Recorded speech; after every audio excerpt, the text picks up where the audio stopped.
What's up, good people and Eagle fans? Mark Holmes here, and as always, I want to say thank you all for watching, commenting, subscribing, and being part of the Joe Boo Sports Report. Without you guys, as well as you ladies, you know that this literally does not work. I hope you all are having a great day. My truck is in the shop, and I'm waiting to hear back from them. I took it in yesterday, and they said they called me about an evaluation, and I ain't heard from them yet. So that might not be good news. So after I get finished talking to you guys, I'm going to give them a call and find out how much it's going to cost. But Black Star, I bought her with 48,000 miles on her in 21, and she's got 100 and almost 170. So I've put some miles on her. So it's time to spend some money to make sure she's running okay. And the weather, it's, mid-November, and there's not too many good days. I need my ladder, but I don't have my truck, and it's over at the garage. And my wife's gone, so I have no car. So I'm out here taking advantage of the weather, and I'm actually cleaning out some of the stuff, and I'm cutting some firewood for my mom, because you always got to take care of mama. And I've started thinking, shout out to my buddy who keeps sending me different clips. And I hadn't heard about this, but the Cowboys, here's the thing. Cowboys can fix a mistake and get $15 million, $15.5 million.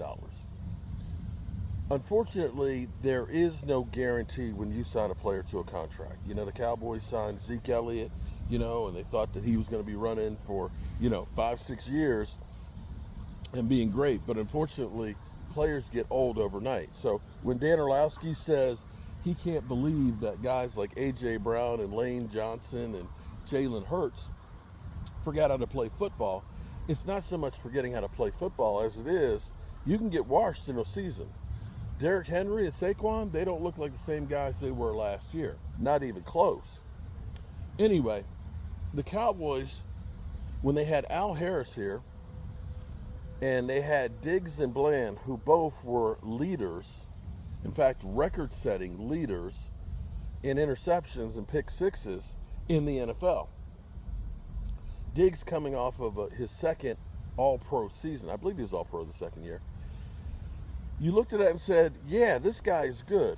And they signed him to basically $20 million a year.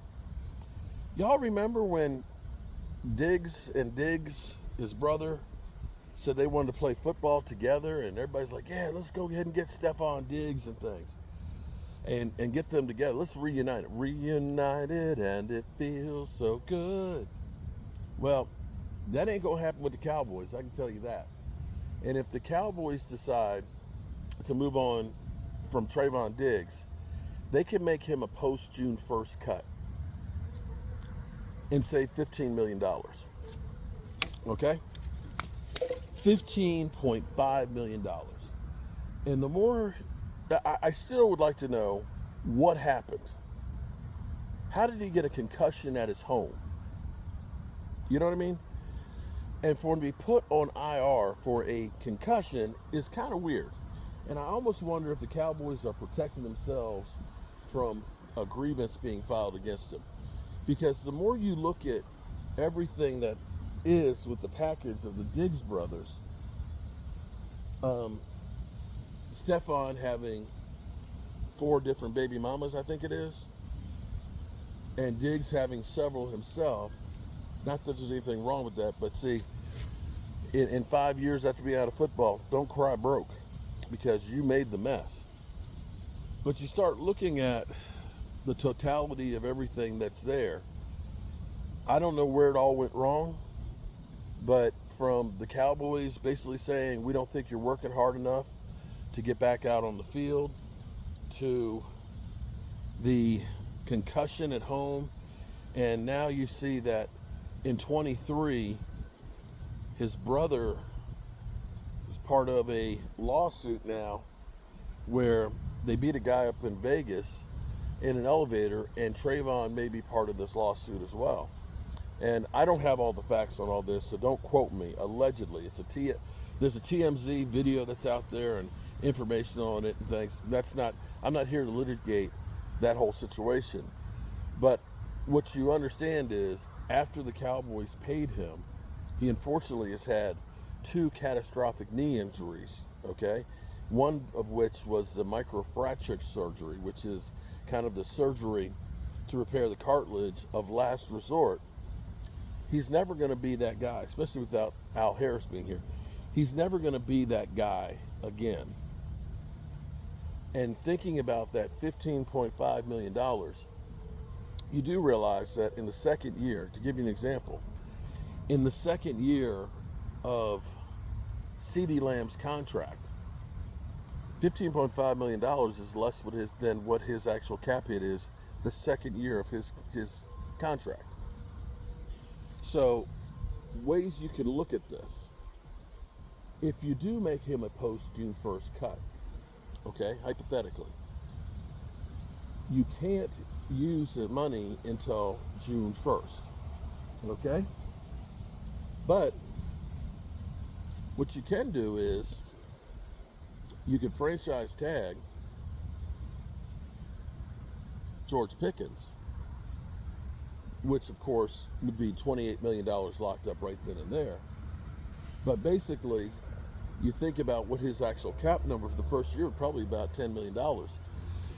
That money could pay George Pickens to still be here, as well as get another guy as well, you know, somebody like Solomon Thomas type player.